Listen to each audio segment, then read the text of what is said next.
Versículo 5. Por que, pois, se desvia este povo de Jerusalém com uma apostasia contínua, retém o engano e não quer voltar? Essa apostasia, né, parece que é até o ponto em que Deus pode suportar o seu povo. Ele não aceita, ele não é conivente com o mal, mas ele suporta muitas coisas no meio do seu povo e mesmo as suas fraquezas, né?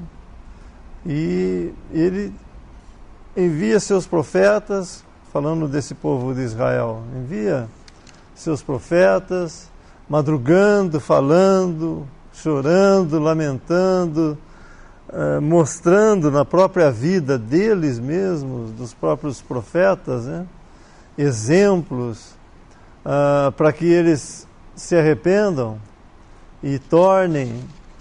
Mas chega um momento que nós vemos que essa apostasia é intolerável, desvia-se completamente dos princípios de Deus e acabam então buscando a outros deuses, além das imoralidades que se cometem, avareza e falta de cuidado com seus irmãos e com os estrangeiros também, como nós vimos várias acusações aqui de Deus tratando com eles. O que Deus desejava deles, cuidar dos órfãos, dos estrangeiros, enfim, servir ao Senhor. Mas ele vem suportando, né, esse povo por muitos anos, e avisando-os e tentando comovê-los, né, a retornar, mas sem êxito, porque eles endurecem cada vez mais. E quando chega então essa apostasia, o que é interessante na apostasia, que também é uma característica, ou melhor dizendo, é aquilo que acontecerá também com o testemunho cristão, né? Essa apostasia, ela vem acompanhada de uma falsa religiosidade. Embora quando chega ao cume dessa apostasia, que nós vemos que é a aberração da desolação tomando o lugar de Deus, e nós vemos que a besta também não admite que sejam adorados outros deuses, que somente a ele deve-se adoração, mas assim mesmo até nesse momento eles têm o falso profeta, que é a forma religiosa dessa apostasia. E o que nós vemos aqui desde o começo de Jeremias é esse fato de que eles estão sendo totalmente apóstatas, eles estão abandonando todos os princípios de Deus, mas eles têm uma capa de que está tudo bem. Tem uma capa de que eles estão servindo a Deus. E nós vemos aqui, nesse capítulo também, o mesmo princípio. Eles estão demonstrando essa falsa religiosidade e Deus não tolera isso. E então, nós vemos aqui ele falando desse dia da visitação, né? O dia em que Deus visita a eles. O que é um dia da visitação? Isso não é o final, o julgamento final, quando Deus vai julgar os homens e os incrédulos e tudo mais. Não é esse dia. O dia da visitação é quando Deus exerce o seu juízo aqui na terra, no meio do seu povo, começando pelo seu povo. Então esse é o dia da visitação, quando Deus visita a eles no estado de mais profunda queda que eles puderam alcançar. Então, com essa falsa profissão de fé, eles então chegam a esse cume, né, de sofrer essa visitação. Deus tem que visitá-los para que então realmente sejam cumpridas, né, as profecias, a palavra de Deus com respeito à desobediência. E nós vemos que o profeta lamenta profundamente, como quase todos os capítulos ele manifesta essa dor, né, por ver o seu povo tomando esse caminho, como nesse versículo 21, desde o versículo 19: eis a voz do clamor da filha do meu povo, da terra, de terra muito remota. Não está o Senhor em Sião? Não está nela o seu rei? Por que me provocaram a ira com as suas imagens de escultura, com vaidades estranhas? Passou a cega, findou o verão, e nós não estamos salvos. Estou quebrantado pela ferida da filha do meu povo. Ando de luto, o espanto se apoderou de mim. Porventura não há unguento em Gileade? Ou não há lá médico? Por que, pois, não teve lugar a cura da filha do meu povo? É uma profunda, né, lamentação de Jeremias, se condoendo pelo seu povo, pelo povo do Senhor, mas vendo que não há outra coisa a ser feita senão Deus visitá-los em juízo. E infelizmente nós vemos o que já aconteceu, né, com o cativeiro de Babilônia, e também infelizmente é o que sucederá ainda pior no final da grande tribulação, por se consumar definitivamente essa apostasia. E essa apostasia ela não é somente dos judeus, é uma apostasia dos cristãos também, no final, na grande tribulação, né, quando também os que não aceitaram o amor da verdade, Deus os entrega a receberem a mentira, a aceitarem, a crerem a mentira, e apostatarão completamente da fé cristã. Então, essa apostasia realmente é o cume, é onde Deus permite que o homem chegue para então daí ele visitá-los, né, com os juízos que competem, né, a esses apóstatas. Mas isso não se dá porque nós temos a Deus como severo, como um Deus vingativo. Não é isso. É que a misericórdia e a graça oferecida não foram recebidas, e ele não tem como então proceder justamente sem fazer então com que esse juízo se desencadeie, né, após essa apostasia completa. Nós estamos ouvindo sobre o povo de Deus, e aqui no Velho Testamento, quando se refere ao povo de Deus, é o povo escolhido terrenal, que é o povo de Israel.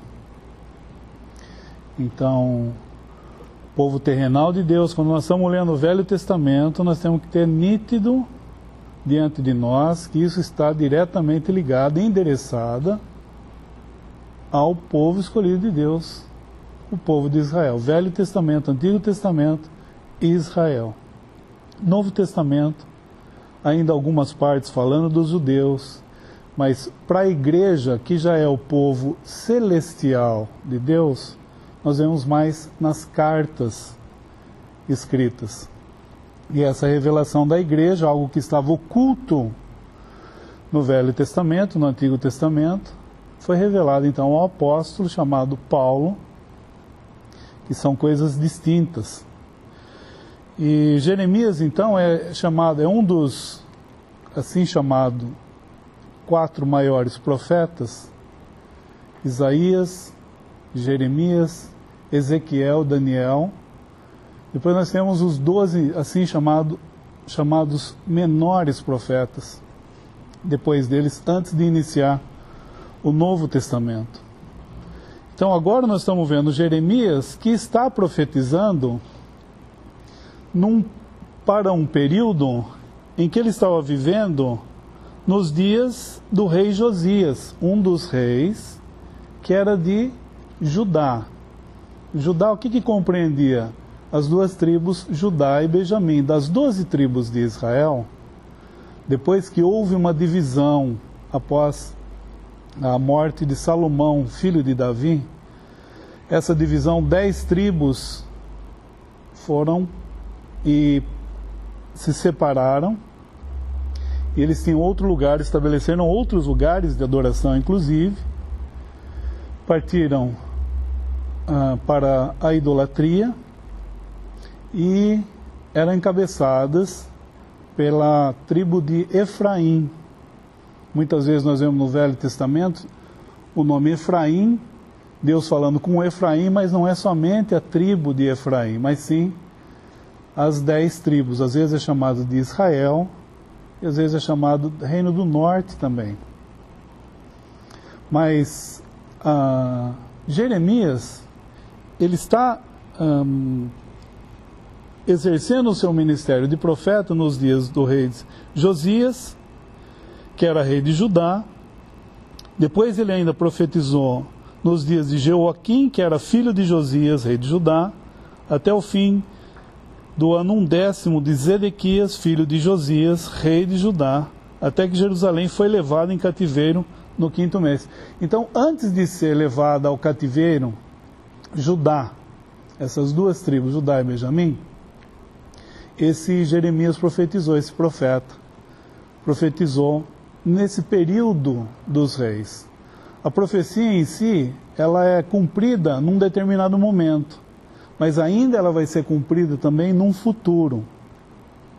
Então, Jeremias, o nome dele eu tenho marcado numa época atrás, eu estava vendo no dicionário conciso, que o nome Jeremias é Já, que é uma abreviação de Jeová, é exaltado. Então, Jeová, na sua relação com Israel, é chamado algumas vezes na palavra de Já é exaltado. Então Jeremias agora ele está profetizando, como nós vimos na semana passada, e ele está falando mais diretamente a Judá e Benjamim. Por quê? Porque as 10 tribos já tinham sido levadas cativas há anos, pelo menos uma centena de anos, pelo Império Assírio. E essas 2 tribos, Judá e Benjamim, vão ser levadas cativas, ainda elas não estão, nesse momento elas não tinham sido levadas. E elas vão ser levadas cativas pelo Império Babilônico, pela mão de Nabucodonosor.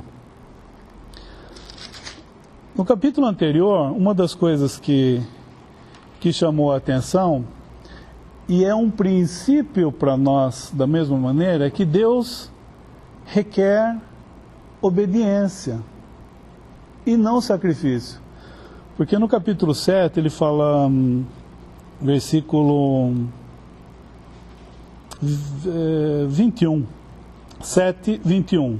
Assim diz o Senhor dos Exércitos, o Deus de Israel: ajuntai os vossos holocaustos aos vossos sacrifícios e comei carne, porque nunca falei a vossos pais no dia em que vos tirei da terra do Egito, nem lhes ordenei coisa alguma acerca de holocaustos ou sacrifícios. Mas isto lhes ordenei, dizendo: dai ouvidos à minha voz, e eu serei o vosso Deus, e vós sereis o meu povo, e andai em todo o caminho que eu vos mandar, para que vos vá bem. Mas não ouviram, nem inclinaram os ouvidos, mas andaram nos seus próprios conselhos, no propósito do seu coração malvado, e andaram para trás e não para diante. Bom, então, um princípio que Deus deu tanto para Israel, como para Judá e como para nós, é esse que às vezes eu não quero obedecer. A palavra de Deus está dizendo algo, eu não quero obedecer, mas eu quero fazer um sacrifício para, por assim dizer, compensar a minha desobediência.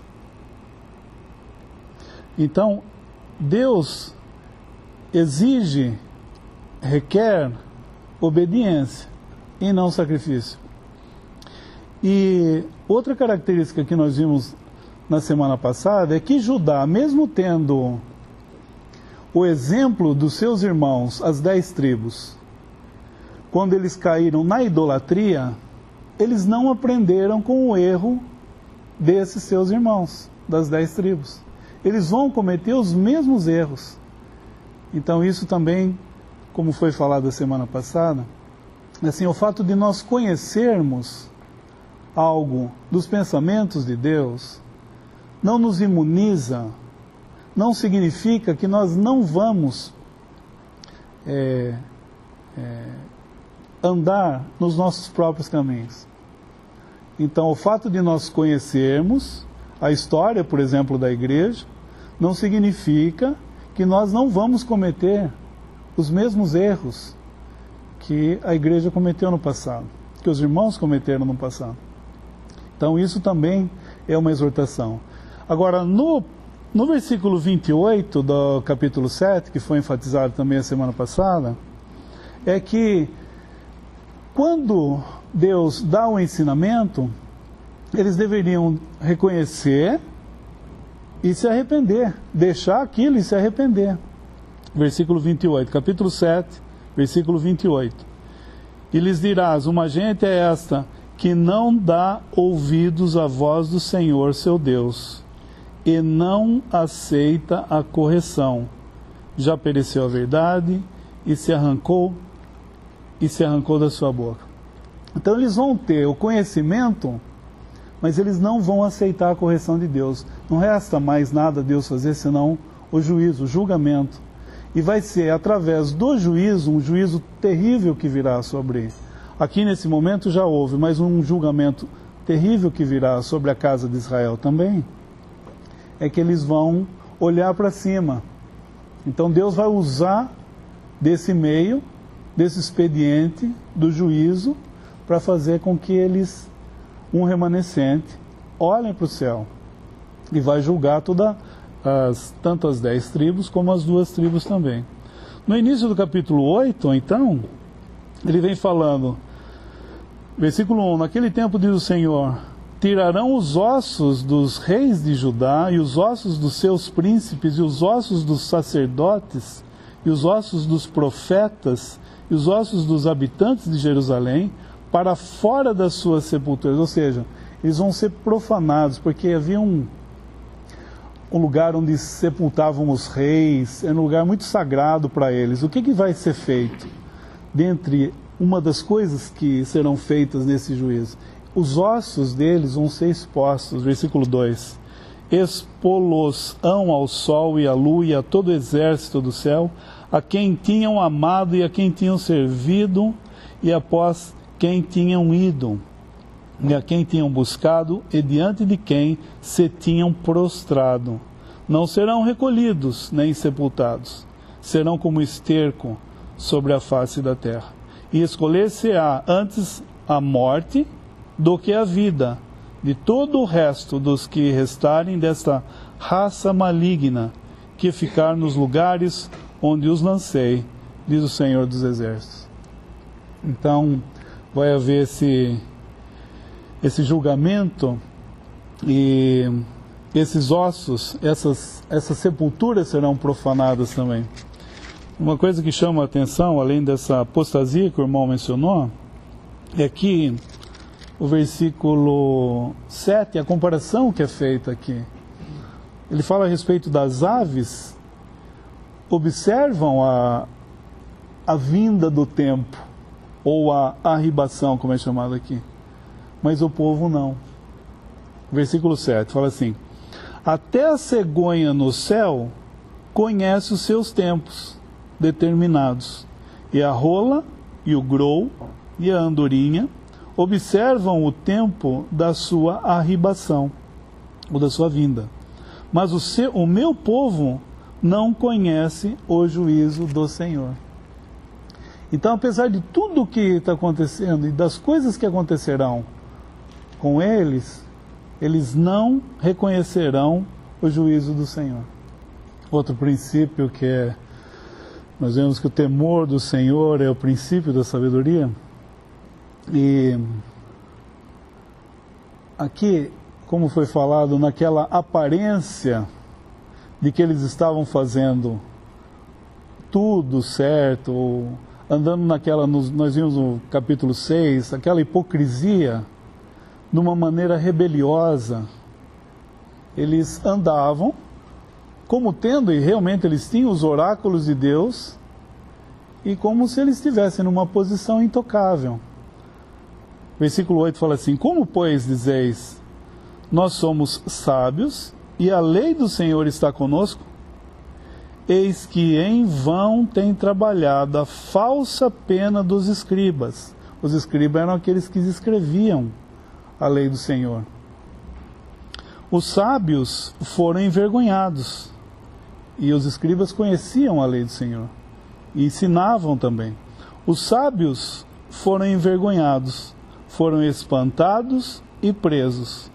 Eis que rejeitaram a palavra do Senhor. Que sabedoria, pois, teriam? Ou seja, sem temor nenhum, apesar de terem diante deles os oráculos de Deus, eles andavam sem temor nenhum. E as coisas que eles faziam dentro do próprio templo em que Deus, num determinado momento, habitava. Eles traziam as abominações para dentro do templo e sem temor nenhum. Então é muito, muito sério isso, né? Às vezes a gente vê que esse conhecimento não fez com que eles se arrependessem e voltassem e colocassem a boca no pó e tomassem ainda, e o arrependimento é bem isso, né? De tomar a posição de Deus, ainda que aquilo seja contra mim mesmo. Então, muitas vezes eu tenho a palavra do Senhor, mas eu não quero obedecer, eu quero sacrificar, né? Seguindo ainda o pensamento da semana passada. E o estado dessa apostasia mencionada é o final do versículo 10. É o versículo 10. Portanto, darei suas mulheres a outros e suas herdades a quem as possua, porque desde o menor até o maior, cada um deles se dá avareza. Desde o profeta até ao sacerdote, cada um deles usa de falsidade, e curam a ferida da filha de meu povo levianamente, dizendo: paz, paz, quando não há paz.